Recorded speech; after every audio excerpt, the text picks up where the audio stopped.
Alright. The pump in the center tank is pumping out of the red tank into the centrifuge, the heating core of the centrifuge. I can control the flow of the pump by this valve. It's very sensitive. So again, we're going from this tank. It doesn't hit the bottom. It's about 4 inches off the bottom, so no sludge. Comes out, goes into the pump. There's a valve to control the amount of fluid. If you have the valve open, wide open, it'll overflow. You can only pump. I only crack it wide open when I'm starting the machine up to get oil into the heating unit before I put the heating unit on. I heat the oil to 100 degrees higher than the ambient temperature. I like to get it to be around 190 degrees or so, because the hotter the liquid is, the easier it is for the centrifuge to pull the particles out. This tube is where the tube is going into the holding tank, and I can regulate the flow and check it, because I can visually just see, that's about all you want. That's the maximum. Any more than that and you're not going to get it as clean.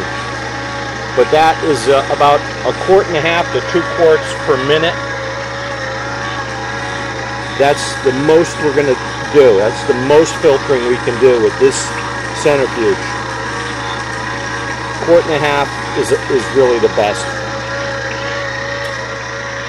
And I time this. I check this about 5 or 6 times during the process to make sure that it doesn't change while I'm in the process.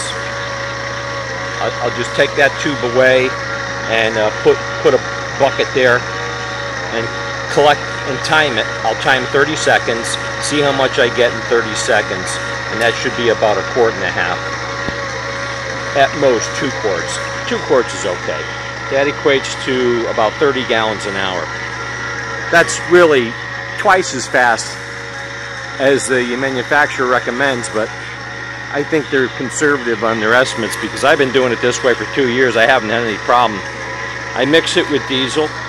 I'll use 2 gallons of filtered oil to 1 gallon of diesel. I don't mix with gasoline because it's just too dangerous. I don't want the vapors. So I mix with diesel, 1/3 diesel, 1/3 diesel, and 2/3 refined oil, and then I run it through a regular filter like that before I put it in the truck. These manifolds connect all the tanks except the last holding tank. There's no need, but these 2 main tanks are connected with a manifold, so when one is down, the other one is used. And it's very simple.